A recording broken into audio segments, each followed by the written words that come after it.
Depuis longtemps, les inégalités hommes-femmes existent dans certaines civilisations plus que dans d'autres. Souvent, l'homme est plus favorisé que la femme.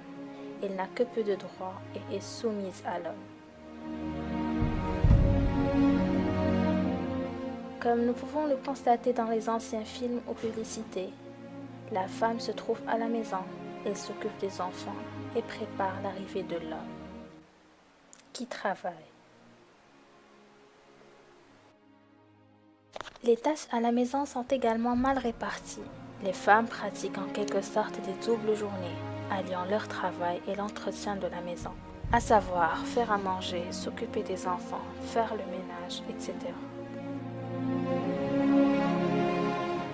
Cela peut paraître fou au XXIe siècle, mais l'inégalité homme-femme dans le monde du travail est bel et bien d'actualité.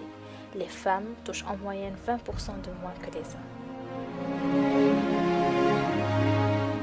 Principale explication de cette différence, la femme doit souvent stopper sa carrière pour élever un enfant. Lui continue de gravir l'échelle sociale.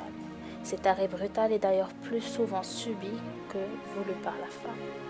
Nous avons donc pu constater que ces inégalités ne viennent pas seules, que ce soit à la maison, dans l'entreprise ou au sein d'activités collectives. Voici un scénario qui illustre ce fléau dans le monde professionnel.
Cette égalité homme-femme est loin d'être acquise. Malgré les avancées incontestables de ces dernières années, des progrès cruciaux restent à accomplir, notamment en matière de salaire, de statut, de conditions de travail, de partage de tâches, etc.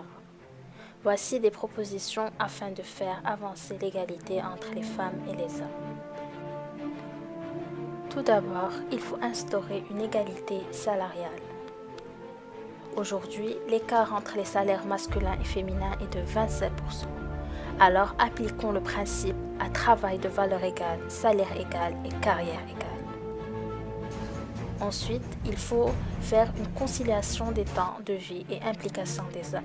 Nul ne peut nier que les femmes assument les 2/3 des tâches domestiques et passent 3 fois plus de temps à s'occuper des enfants. Créons alors les conditions d'un partage égal des tâches familiales et domestiques entre les femmes et les hommes. De plus, il faut aider les pères à s'impliquer dans la vie familiale en allongeant le congé de paternité et en instaurant un congé parental partagé entre les deux parents.